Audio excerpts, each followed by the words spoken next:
Alright guys, I'm going to give you a quick tutorial on how to rebrand these Viking PLR packs if you so choose. We're going to start with the PowerPoint slides for the videos. So the videos, we've been very careful to make sure that there's no branding or no mention of Viking in the audio. So you can actually continue to use the audio track if you prefer, and simply remove the visual Viking branding. The easiest way to do that is going to be to come to each image. There's 3 Viking images in each slide presentation, and what you'll do is you'll right click, you'll come over here to change picture, choose from a file, and I'll just grab a random image here. Easy as that. You would do the same thing here and here, and if you did want to change the voiceover, all you'd have to do is you would actually have to delete this sound file here. You'd have to insert a new one, which would be here, audio on my PC, and you can grab any audio file that you choose. Once you do grab an audio file, you're going to want to set it to play in background, and all of these settings will default to their appropriate settings with the exception of one. You'll want to uncheck loop until stopped. Okay. Now, since there will be a difference between our audio and your audio in terms of the timing of the various bullet points and everything, you're going to want to rehearse timings if you change the audio. Same thing goes for if you add bullets or any other content to the slideshow. So what you'll want to do is come up here to slideshow, and you'll click rehearse timings, and this is basically what you'll do. You'll just click through as though you're going through an entire PowerPoint presentation. I'm on a 4K monitor, that's why the let me go ahead and turn this off.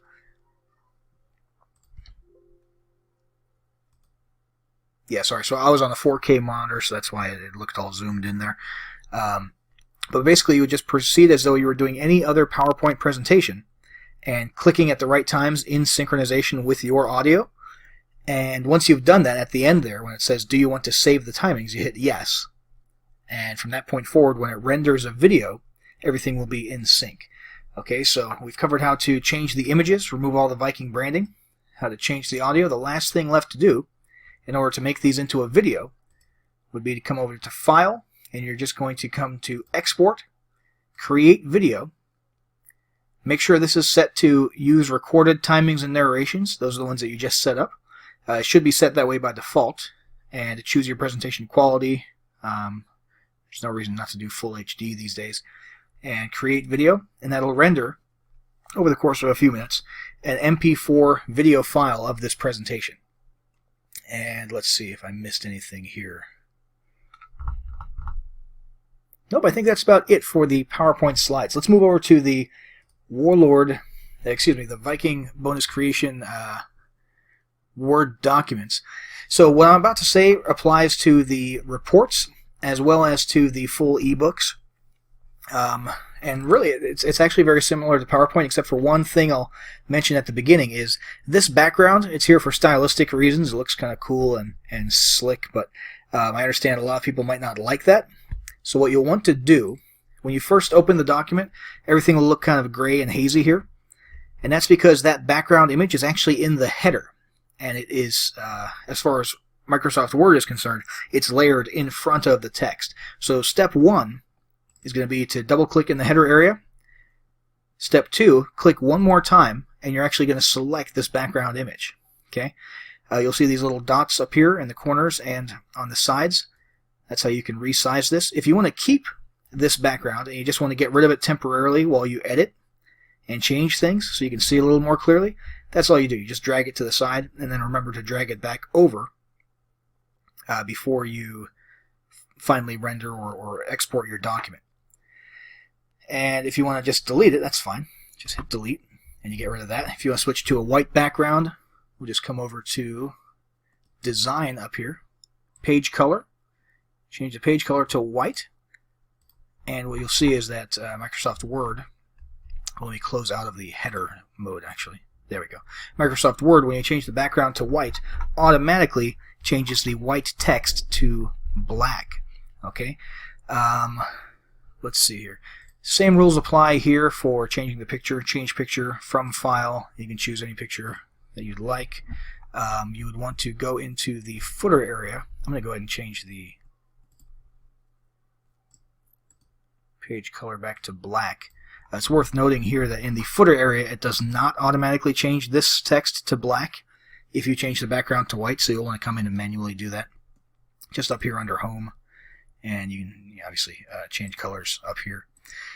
And you're going to want to come in here, obviously remove the Viking branding from this, replace this image, and look for any other references. There shouldn't be any other references to Viking branding with the exception of down here inside of the reports where it actually recommends that your customers or your leads grab the ebook inside of each of the reports.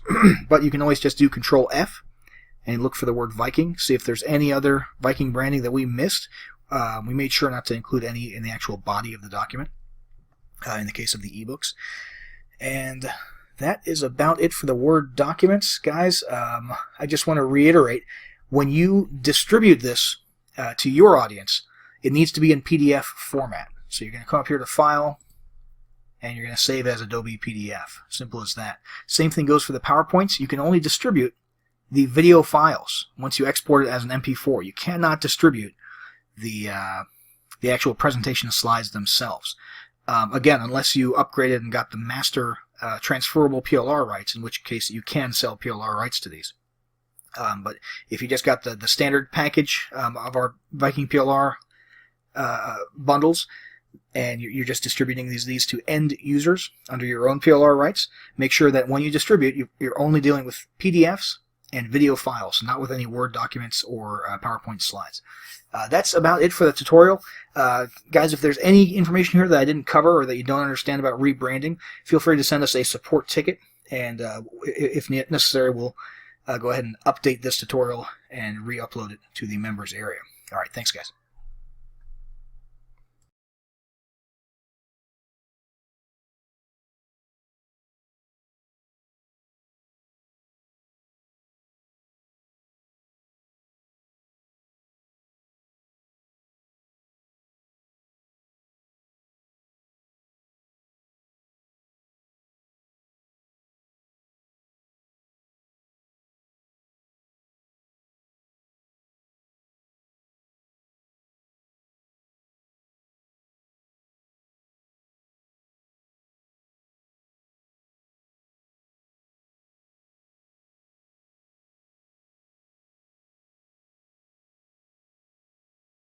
There are so many social media platforms to choose from that most business owners focus their time and attention on one or two. When deciding which sites are best to brand and market your business, you can't forget the visually engaging pins and boards found on Pinterest. There's a few standout ways in which Pinterest varies from other social media sites. While you can follow users and they can follow you, it's not about friends and followers. Instead, it's about generating instant access to engaging visual imagery and informative pins regarding any and every area of interest. These pins can be added to a user's personal boards for future reference. Anyone can access any other user's pins by the category or keywords related to the pin. While each pin can have a bit of text or even a URL, the goal here is not the "here's where I am and what I'm doing" topic of most social media platforms. Instead, a relevant comment regarding the post and what it represents is standard. Most importantly, unlike Facebook and Twitter where your post's peak engagement is rarely more than 5 days or a few hours, pins can continue to show up in search results indefinitely. Now, if you're inclined to stick with the major players like Facebook and Twitter, don't write off Pinterest until you take a closer look at the stats. First off, let's talk about the sheer size of your potential audience. Pinterest boasts an insane 150 million active users. Yeah, you heard that right. 70 million of those are in the US, with 80 million outside the US. As can be expected, Pinterest activity is proportionately astronomical. There are over 75 billion pins, which have been posted to over 1 billion public and private user boards. Over 2 billion shopping pins are posted daily. 87% of users make purchases after seeing products or services on Pinterest, and 93% use it with an eventual purchase, online or offline, as their primary goal. which makes Pinterest a no-brainer platform for those seeking to sell goods and services to a shopping-minded audience. And 72% of users make offline purchasing decisions based on Pinterest content.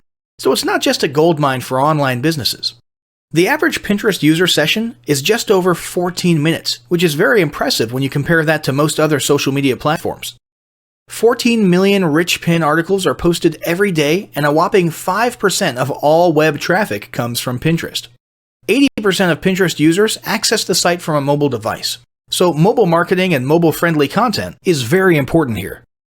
And 2 out of 3 pins are posted by businesses or brands, so you've got some competition, which is actually a very good indicator for how profitable Pinterest can be. Oh, and if you happen to be in the culinary niche, guess what? There are over 1.7 billion recipes on Pinterest.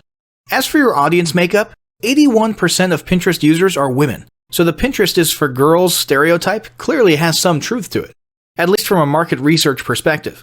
But don't worry, if your target audience is males, the percentage of males on the site is increasing rapidly, making up about 40% of new users recently. In case you were wondering, the most popular categories for these new male Pinterest users are technology, food, and drink.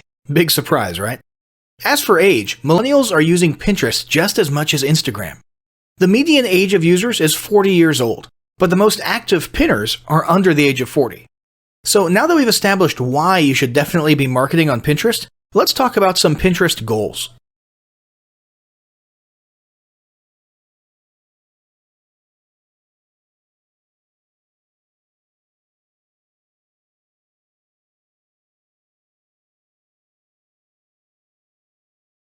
First, let's talk about setting up your Pinterest profile.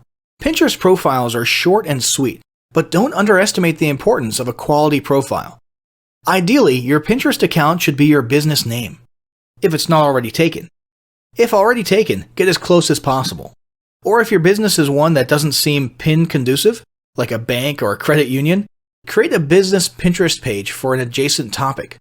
Using a bank as an example, you could create a page that focuses on shameless money-saving tips. Add a clean and clear profile image. In most cases, your business logo is appropriate.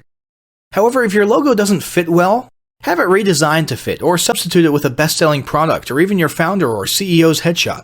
Be sure to add your website homepage URL so that anyone who finds their way to your profile page can easily be redirected. Fill out your location, where you're based or your service area. Fill out a short and engaging About Me section, letting visitors know what makes your brand unique. Next, let's talk about creating a Pinterest strategy. As with all methods of online or offline marketing, you must have a strategy in place. Since each social media site is unique, your strategy also must be unique to Pinterest. In other words, you can't just pre-schedule the exact same posts to Instagram, Pinterest, Facebook, and Twitter. That's not to say that there can't be some overlap, but each site is utilized for different purposes, so your content and strategy must reflect your purpose. Your first step will be to set some clear, specific, and measurable goals, as we discussed earlier. To begin with, you need to build your foundation.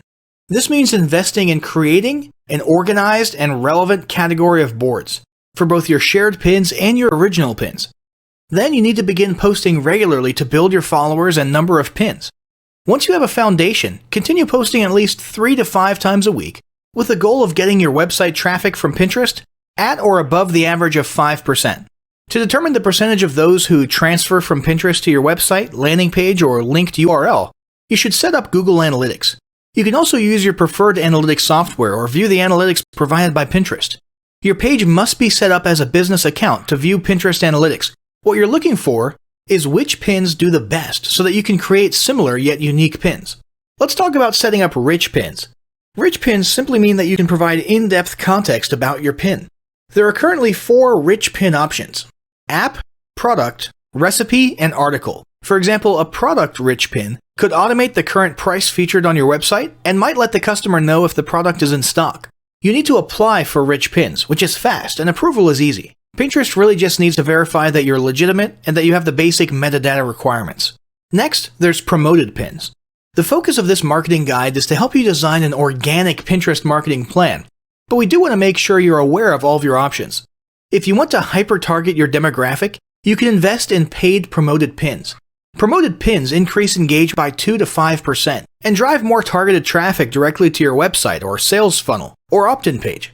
Your pay-per-click promoted pins offer advanced analytics and tips on what similar competitors are bidding on, and which products are currently trending. The primary benefit of Pinterest paid advertising is that the cost per click is much lower than Google PPC. In most cases, you can bid under 50 cents per click and generate impressive conversions. Selecting your keywords is also far more intuitive. Now that we've talked a little bit about getting started on Pinterest, let's move on to Pinterest content ideas and best practices.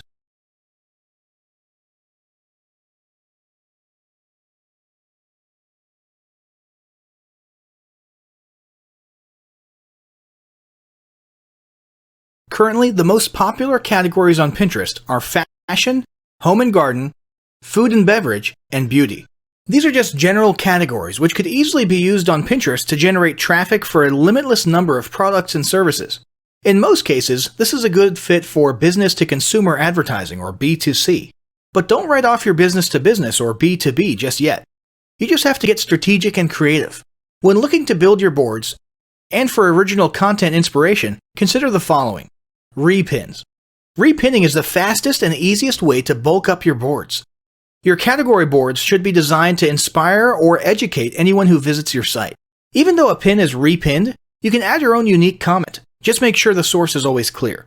Next, let's talk about the importance of adding the Save Pinterest button or widget to your website.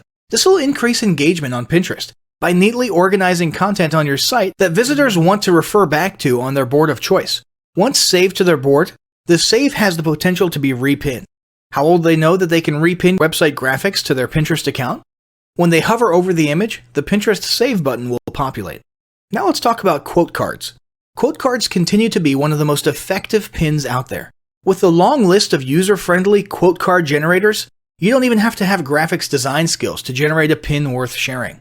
This includes seasonal quotes, questions by industry professionals, and even original quotes and phrases relevant to your target audience. For example, 3 things only a nurse would understand. Next, recipes. Like we mentioned earlier when we were discussing statistics, there's over 1.7 billion recipes on Pinterest. Now, you don't want to post recipes if they're not relevant to your brand, product, or services. But if you're in any way related to food, health, beauty, fitness, or home, recipes can be a part of your mix. Next, there's infographics. Infographics come in many forms and are a visually engaging method of delivering fun facts, educational facts, product facts, or any information relevant to your primary target audience. Again, you can invest in infographic software to design your own. The great thing about infographics is that you can post them to Pinterest, your website, blogs, online content, and your other social media channels. You can even print them out for offline marketing purposes. These don't have to be the typical long-form infographics. They can just be a little square with 4 or 5 facts. Next, there's visually engaging imagery. If you're new to Pinterest, then now is the time to start browsing. What you're searching for is the quality of the photos that are performing well, the ones with lots of repins and comments. What you'll notice is that most of the posts look as though they're professionally photographed. You might not have the budget for professional photography, which is where do-it-yourself editing tools come in. Add a filter and adjust lighting, and you can make most photos look better. Just make sure your editing does not misrepresent the color of your product. Then there's casual product placement. Your photos and graphics need to accurately reflect your brand, but that doesn't mean your product needs to be front and center. In some cases, front and center might be the best way to go, but in most cases, not so much. For example, if you sell luxury interior paint, well, you can only have so many photos of your paint can, paint on the wall, brushes, or of painting in the act. So instead of, or in addition to those, why not post some photos of staged living rooms with your paint on the walls? Or let's say you sell fashion accessories. Your posts will get more action if you show stylish ladies sporting your fashions, as opposed to a ton of close-ups of your jewelry or handbags just laying down on a flat surface. Now let's talk about ratios for your pins. Pins that are too tall get cut off on mobile devices. And since 80% of users use mobile devices to browse Pinterest, you really don't want that. You can upload any size pin, but not all will reformat in the visually appealing manner that we're looking for. When it comes to ratios and designing your pins, keep these tips in mind. Profile photos should be 165 by 165. Your board cover image, 217 by 146. Tiny thumbnails will be 70 by 70. The aspect ratio for pins is 2 by 3 to 1 by 3.5. The maximum pixel width is 736 pixels, but you might want to aim closer to 600. Keep long pins like infographics at 736 by 2016. The ideal pin size is 736 by 1104 to 2016. Now that you have a better understanding of how to get started, you might be searching for a few best practices to make the most out of your new social media platform. Here's just a few. Number 1, follow and repin local business owners. Not competitors, but businesses you do business with, or that you're a personal patron of. Odds are they'll return the favor. Bonus points if you have a shared target audience. Number 2, start off with at least 6 boards that have at least 20 pins each. Set a goal to repin at least 5 per week to each board, and at least 3 original pins. Aim for no less than 10 boards total. Number 3, keep an eye on your competitors to see what they're doing and what works. The goal is not to copy, but gain inspiration. This includes businesses in the same industry, but in other service areas, even in other countries. Number 4, find ways to link back to Pinterest. Install the Pinterest Save widget to your website. Add your Pinterest URL to your monthly newsletter. Include it in your email signature. Or offer promo codes which can only be found by visiting Pinterest. Number 5, while your clients can't pin to your board, you can create offline and online incentives where the winner will be featured on your social media. For example, you could provide a prize, including a celebratory pin on Pinterest, as an incentive to the 50th customer who posts creative use of product on social media. Number 6, make a short list of restaurants, businesses, and brands who excel on Pinterest. Regardless of their industry, they have at least a few methods you can test. If you're not sure where to begin, simply type top pins or top add your industry pins into the Pinterest search bar to see what populates. Number 7, don't utilize Pinterest to spam your followers, but feel free to send direct messages to those who leave comments. Pinterest success will not occur overnight, but with steady activity and engagement, your organic marketing will begin to drive quality leads to your business, website, and sales funnels. Now, as great as all of this info is, it's not going to be of any use to you or your business if you don't apply what you've learned. So, roll up your sleeves and get ready to execute the steps in the following battle plan. Step 1. Spend an hour brainstorming your Pinterest marketing goals. Step 2. Think about what kind of boards and pins are most useful for your business or niche and develop a content plan. Step 3. Take 15 minutes to create and optimize a Pinterest account and at least 6 boards in accordance with what you learned in this guide. Step 4. Start filling your boards with pins, at least 5 each for starters, and begin implementing the best practices we discussed earlier.